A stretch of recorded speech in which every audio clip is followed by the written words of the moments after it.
The heavy iron gates clanged shut behind the transport van as it pulled into the shadowed courtyard of the maximum security prison. Night had already fallen, swallowing the facility in a thick darkness pierced only by the harsh glare of floodlights. Inside the van, a solitary figure sat silently, his face obscured by the hood of his dark jacket. The other prisoners looked at him with a mix of curiosity and contempt. No one knew who he was, and that was enough to make the atmosphere tense. The guards didn't waste time. As soon as the doors opened, the newcomer was dragged out roughly, his hands cuffed behind his back. Whispers floated through the corridors. New prisoners usually went through the reception block, were interviewed, and then placed in the general population or in lower security wings. But this man was different. His file was marked with a warning, high risk, handle with extreme caution. Without explanation, the officers marched him directly to the notorious Pavilion C, the wing reserved for the prison's most dangerous and violent inmates. Inside those walls, the toughest criminals lived, hardened by years behind bars and countless battles for survival. It was no place for a newcomer, especially one unknown. The heavy steel door slammed shut behind him, echoing ominously through the narrow corridor. The room was dimly lit, filled with rough men who barely glanced up as he was pushed inside. The air was thick with tension and the smell of sweat and stale cigarettes. Men with scars crisscrossing their faces, tattoos telling stories of violence. And loyalty stared him down. One of the inmates, a towering man with cold, dark eyes and a deep scar running from temple to cheekbone, stood up and approached the newcomer. "You're in the wrong place, kid," he sneered. "This is where men come to die. You got guts or you just stupid?" The newcomer said nothing, his gaze steady and unreadable. Instead of reacting with fear or aggression, he simply looked around, assessing every corner, every man in the room. The silence grew heavy, broken only by the occasional cough or the clink of chains. The scarred man chuckled darkly. "No words? That's fine. We don't need talkers here. We need survivors." The other inmates began to close in, circling the new arrival like wolves, scenting fresh prey. Some spat on the floor near his feet, others muttered threats and insults. The tension was palpable. It was a test, a ritual to see if he belonged, or if he would be broken in the first hours. But the newcomer did something unexpected. Without raising his voice, without a single angry word, he slowly reached into his jacket and pulled out a small, worn photograph. He held it up briefly, letting the dim light catch the image of a young girl smiling innocently. The room fell, deathly silent. The scarred leader's eyes narrowed. "What's that? Your girl?" The newcomer's voice was low but firm. "She's the reason I'm here. Don't think I'm just another thug." A tense moment passed. Then, surprisingly, the room relaxed slightly. No one moved to attack. Some of the toughest men exchanged glances, acknowledging something unspoken. This was no ordinary prisoner. Over the next hours, the newcomer remained calm, never backing down from challenges, but also never seeking conflict unnecessarily. His presence began to change the atmosphere. Even the hardened criminals seemed cautious, respectful, uncertain about how to handle this quiet but dangerous figure. As dawn approached, the guards doing the morning rounds noticed something unusual. The usual noise and chaos from Pavilion C were replaced by an eerie silence. The new prisoner sat alone in a corner, watching the others with a calm, unreadable expression. Rumors started to spread quickly. The man who arrived in the dead of night had survived the first brutal test, and no one had dared to confront him again. Whispers among the inmates hinted at a hidden past, stories half told of violence and power. By the time the sun rose over the prison walls, it was clear that this man was going to change everything. No one knew exactly who he was or what he wanted. But everyone understood one thing: from now on, Pavilion C would never be the same. The first morning light spilled over the grim walls of the prison, but Pavilion C remained strangely subdued. Usually, the dawn brought a cacophony of shouts, clashes, and the harsh barking of orders from guards, but today a heavy silence hung in the air. It was as if the arrival of the new prisoner had sent ripples of unease through the entire block. Inside the pavilion, the hardened inmates watched the newcomer closely.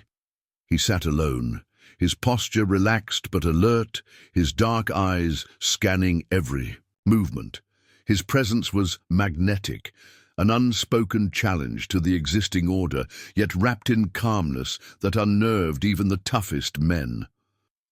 The scarred leader from the previous night, known among the prisoners as Grizzly, approached cautiously. Grizzly was a legend here, a man feared and respected, with years of violent history etched into his face and body. Yet even he was wary of the newcomer.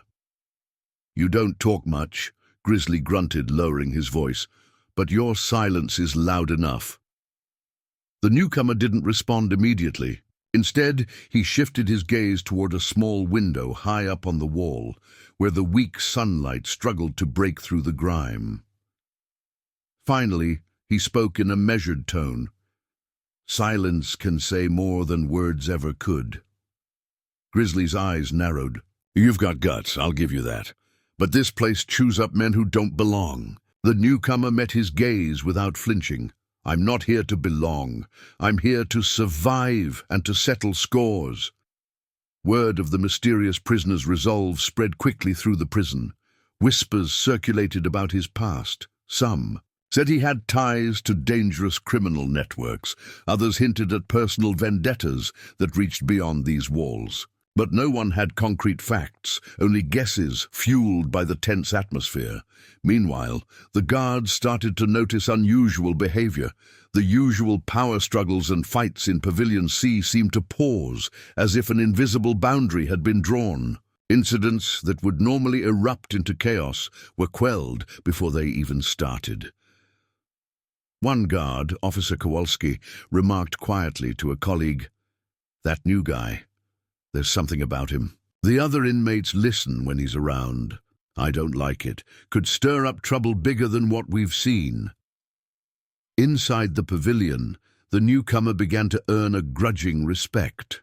He was not a man of many words, but his actions spoke volumes. When a fight nearly broke out over a stolen cigarette, he stepped in calmly, diffusing the tension with a simple look and a few quiet words. The combatants backed down, confusion flickering in their eyes. His calm authority started to shift the balance of power. Some inmates saw him as a threat, others as a potential ally. The older prisoners, who had survived countless prison wars, watched carefully, aware that a new player had entered the game. As days passed, the newcomer's story started to unravel slowly. It was said he was once involved with a ruthless gang, but had tried to break free, leaving behind a past filled with blood and betrayal. The photograph of the young girl he carried, a symbol of his softer side, became known among the prisoners. They speculated about the reasons that had driven him to this place, wondering what had pushed a man like him to such lengths. But beneath the calm exterior lay a storm brewing. Enemies from his past were not far behind, and some prisoners had their own scores to settle with him. The tension in Pavilion C thickened, a powder keg ready to explode. One evening, as the prison yard emptied and the guards prepared for the night shift, a whispered warning reached the newcomer. An old inmate, known only as Snake, approached him with a cautious glance. "They're watching you." "Not everyone wants you here," Snake murmured. "Keep your guard up. This place doesn't forgive." The newcomer simply nodded. He was no stranger to danger. But what he didn't realize was that the challenges awaiting him were far more personal and deadly than any prison fight. Forces that would test his resolve, his loyalty, and the very reason he was behind these walls. As night fell over the prison, the silence returned. But this time it was loaded with a new meaning. The newcomer wasn't just surviving, he was changing the rules. And those who underestimated him would soon pay the price. The oppressive grey walls of Pavilion C seemed to close in tighter with each passing day. The newcomer's presence was no longer just a quiet anomaly, it was a challenge to the established order, a ripple that threatened to turn into a wave. But beneath the surface of cold stares and cautious alliances, the ghosts of his past were stirring, ready to drag him back into a world he had desperately tried to escape. In the dim light of his cell, he traced the outline of the photograph. He kept hidden beneath his mattress, a picture of a young girl with bright eyes, full of innocence and hope. She was the reason he had tried to sever ties with his old life, the reason he had sworn to leave everything behind. But now, the prison walls felt like a cage, not just for him, but for her too. Outside, the murmur of the other inmates continued. Some wary, some curious, all aware that the newcomer was a man marked by fate and fear. Among them was Tomasz, a brutal enforcer known for his loyalty to the Pruskov faction, a name whispered with both respect and dread. Tomasz had heard rumors about the newcomer's history, stories of betrayal, of debts unpaid, of blood spilled. On streets far beyond these prison gates, one evening, as the prison's routine lull settled over the yard, Tomasz approached the newcomer during the brief moment when the guards allowed a smoke break outside. His eyes were hard, calculating. As he spoke low but clear, "You're not just some lost soul here. You carry a weight, a past that's not done with you." The newcomer met his gaze evenly. "We all have ghosts, Tomasz. The question is whether they haunt us or we put them to rest." Tomasz smirked, but didn't press further. The tension between them was palpable, a silent standoff that hinted at battles yet to come. Back in the cell, the newcomer's mind raced with memories he had buried deep. The life he once led was violent, entangled with the ruthless underworld of organized crime. But the moment he had discovered that his daughter was in danger, everything changed. He had tried to protect her by disappearing, by cutting ties, but the past had a way of catching up. One night, a message slipped through the cracks of the prison's network, a coded warning from an outside contact. "They know where she is," it read. "They're coming." Panic was a luxury he couldn't afford. Instead, he focused on the plan. The prison might have walls, but it couldn't shield him from the reach of those who wanted to make him pay, or from the fury he was ready to unleash. Meanwhile, the atmosphere in Pavilion C was becoming increasingly volatile. The other inmates sensed the shifting power dynamics, and factions began to stir. Some sought to ally with the newcomer, hoping to leverage his strength. Others viewed him as a threat that needed to be eliminated before he could upset the fragile balance. The guards, too, noticed the change. Officer Kowalski, ever watchful, reported unusual gatherings and whispered conversations. "This guy's like a storm waiting to break," he muttered to a colleague. "If he's not stopped, this place could erupt." But the newcomer was not here to play their games. He had one focus, his daughter. The thought of her, vulnerable and alone, fueled a determination that no prison walls could contain. As days turned into nights, he began to send signals, subtle and coded, reaching out to allies he still trusted. Each message was a thread in a delicate web, designed to bring aid and protection to his family. Yet the past is never easily escaped. One cold morning, as the sun struggled to pierce the heavy clouds, a new prisoner arrived. A man with a familiar face, a ghost from the newcomer's darkest days. The arrival sent shockwaves through the pavilion. Eyes locked, and unspoken threats filled the air. The newcomer knew this was no coincidence. The shadows of his past had finally caught up with him inside the prison walls. The stage was set for a confrontation that would determine not only his fate, but the safety of the one person he cared for most. The morning air in Pavilion C was thick with unease. The prison yard, usually buzzing with controlled chaos, felt different, quieter, taut with tension.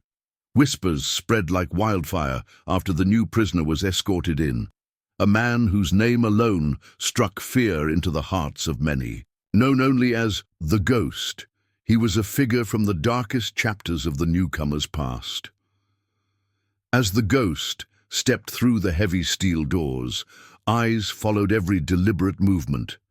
He was tall, lean, and carried himself with the cold confidence of someone who had nothing to lose, a man who had survived the impossible and thrived in the shadows. His reputation preceded him, a ruthless enforcer, a man who never forgot a grudge. The newcomer's heartbeat quickened, but his face remained calm. Years of hardship had taught him to mask fear with stoicism. Yet inside, the memories surged forth. Old debts, betrayals, and a promise made to protect his daughter at all costs. Within minutes, the tension escalated. The Ghost was assigned to the same pavilion, a calculated move by the prison administration that sent a clear message. Control was fragile, and any disturbance would be met with swift force. The newcomer's fellow inmates sensed the looming storm. Tomasz, who had been watching the situation carefully, approached with a grim expression. "You wanted peace, but peace has left this place," he muttered. "This is war now." That night, whispers and rumors filled the cells.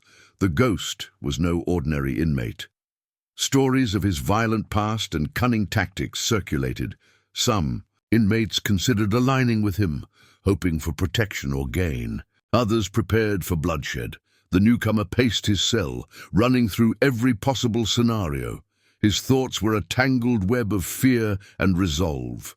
The safety of his daughter depended on him keeping his wits, but the arrival of the Ghost threatened to shatter any hope of a quiet existence. Suddenly the lights flickered, and muffled sounds echoed down the corridor. A subtle reminder that this prison was a cage, where every move was watched, and every whisper could mean danger.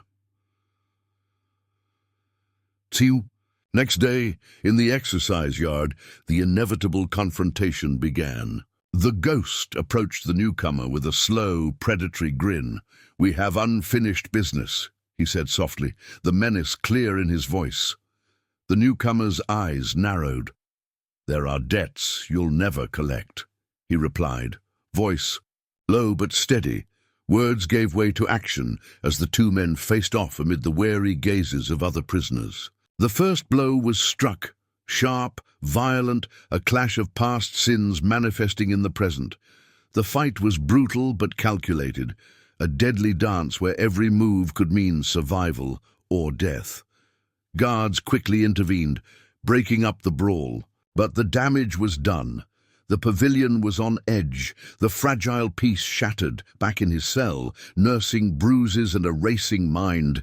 The newcomer realized that the arrival of the Ghost was a warning. The past was not just behind him. It was alive, breathing, and hungry for revenge. He pulled out the hidden photo of his daughter, her eyes full of innocence and hope. "I will protect you," he whispered, more to himself than to anyone else. The days ahead would test him beyond anything he had faced before. Allies would be revealed, enemies would strike, and the true cost of his past would come crashing down. In this prison, survival was more than physical. It was about protecting what little remained of a shattered life. And now, the battle for his daughter's safety had truly begun.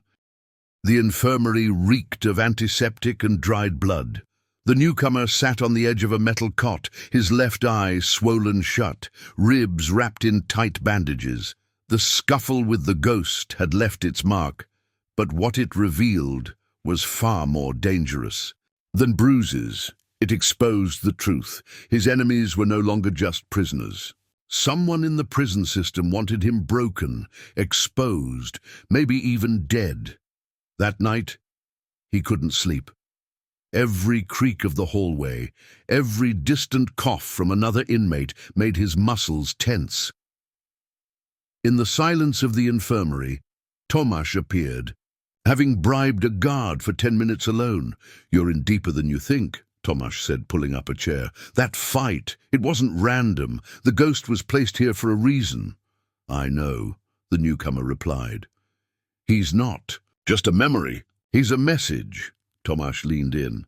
"You need allies, real ones, and I have a way. But it means bending the rules you swore to leave behind." The newcomer looked away. For months he'd clung to his promise, to serve his time quietly, to rebuild some semblance of honor for the sake of his daughter. But now they had brought the past to him, dragged him back into the fire. "What do you need me to do?" he asked quietly. Tomasz slid a folded note across the table. It was coded, a list of names: loyalists, silent operators, and a few dangerous opportunists. If he acted fast, he could control the flow of information in Pavilion C and turn the cell tide. He memorized the names, then set the paper on fire, using a hidden lighter stub from his sock. The small flame crackled in the darkness before he crushed the ashes with his boot. By morning, he was back in his block. Word had spread that the ghost was transferred to isolation, a tactical move but temporary. The newcomer had at most 3 days to prepare before the next move. That's when the second threat arrived. A guard named Christian, young and cocky, shoved a tray into the newcomer's chest during breakfast. "Enjoy it, princess. Might be your last." A few inmates chuckled nervously, but the newcomer didn't. A move. He stared at Christian, calm, calculating. "I heard what happened to the last guard who mocked my daughter," he said, voice cold. Christian flinched, but tried to laugh it off. "Is that a threat, inmate?" "No," he replied. "It's a memory, one you might want to respect." The silence in the canteen was deafening. Christian backed away, red-faced and suddenly less amused. That day, 3 names from Tomasz's list approached him. One slipped him a sharpened toothbrush. Another gave him a crude map of the guard rotation. The third passed a whispered update. Someone was coordinating from outside. A lawyer, maybe. A name connected to his past life. Or worse, to the people who hurt his daughter. That night a meeting took place in the laundry room. 5 inmates, including Tomasz, stood in the faint light of a flickering bulb. "You want control?" one of them asked. "You'll need to bleed for it." "I've bled enough," the newcomer replied, "but I'll bleed again if it means protecting what's mine." The pact was made. They would create a new power structure inside Pavilion. See, not just for dominance, but for information. Whoever was targeting his family was using the prison to do it. He needed to expose them, even if it meant becoming the very thing he tried to leave behind. Back in his cell, he stared at the cracked wall, memories of his daughter flooding back. Her laughter, her drawings, the photo she had sent him just before, the incident. He whispered a vow into the darkness. "I won't stop until you're safe." Outside his cell, the guards paced. Inside, alliances were being forged. The next time the ghost returned, he wouldn't be alone. And when the truth finally came to light, someone would pay. In this war, silence was as deadly as a blade, and he was done staying silent. The night had a different weight now. Pavilion C, known for housing the worst of the worst, was suddenly quiet. Not the usual restless silence of hardened men, but something heavier, like the air before a storm. Whispers ran along the corridors. Some inmates wouldn't even look toward cell 33. That was his. Inside, the newcomer sat cross-legged on the concrete floor. Around him were scraps of paper, names, movements, alliances, debts. It wasn't just survival anymore. It was strategy. This prison had become his board, and every piece was in motion. Earlier that evening, a name had surfaced. Jacek Rucinski. a former associate of his enemies on the outside, now a prison accountant with a perfect record and suspiciously deep connections. Jacek was the missing link between the threats inside and the danger reaching his daughter on the outside. And now, Jacek had disappeared. No official explanation, no transfer documents, no body. He had gone to deliver paperwork to Pavilion C and never returned. The guards didn't search, the warden didn't ask questions, and the inmates, they locked their doors tight and prayed. It wasn't supposed to happen this way. The newcomer had sworn to do things differently, build quietly, protect from the shadows. But when the system proved complicit, when even the guards were tools in someone else's hands, something inside him shifted. The man who entered this prison wanting peace was gone. What remained was what they had resurrected. The old version of him, colder, relentless, unforgiving. That night the door to his cell creaked open. It wasn't protocol. There was no announcement, just a slow, deliberate opening. He didn't flinch. Instead he stood, calm, back straight. A guard stepped into the dim light. Not Christian, not Tomasz's contact. Someone new. Inmate 33, the man said. You're being moved. Warden's orders. The newcomer looked at him for a moment, then nodded. Let's go. But he didn't follow the usual route. They took the long hallway beneath Pavilion C, the one rarely used, where the lights flickered and the cameras didn't always work. He was ready. At the end of the corridor, 3 men waited. Not inmates, not guards, plain clothes, but they moved like professionals, military or worse. One of them stepped forward. You should have stayed quiet, the man said. You were out, you had peace, but you just couldn't let it go. The newcomer didn't respond. He simply stepped forward and whispered, I didn't let it go. You came for my daughter. What happened next wasn't chaos. It was precision. From the shadows behind, Tomasz and 2 inmates emerged, weapons fashioned from table legs and sharpened steel hidden in laundry. The lights went out. In 15 seconds, the corridor was soaked in blood. By the time the alarms blared, it was over. 3 bodies lay broken. 2 guards were unconscious. And the newcomer, he stood, breathing heavy, a shallow cut across his arm, looking down at the last man still alive. Tell them, he said. Tell whoever sent you. I'm done hiding. He dropped the man's radio and walked back through the corridor, past the chaos, past the terrified guards who no longer dared approach his cell. The next morning, Pavilion C was locked down. Warden. Zawadzki called an emergency meeting with Internal Affairs, but no one had answers. The surveillance from that wing was gone, deleted, corrupted, no backups. No one could explain how 3 armed men entered the prison, nor why every inmate had chosen that night to say nothing. But the message was clear. No one dared enter cell 33. The guards avoided the hallway. Other inmates whispered his name like a ghost story. Even Christian, the loudest, requested transfer to another unit. As for the newcomer, he returned to his cell, sat back on the concrete floor and picked up his daughter's photo again. He had exposed the chain, broken it, but he knew it wasn't over. Out there, beyond the walls, someone still pulled strings, someone who thought they could use his past against him, but now they had made a mistake. They reminded him of who he used to be, and why he walked away. And if they dared to touch his daughter again, no prison would be safe enough to hold what would come next.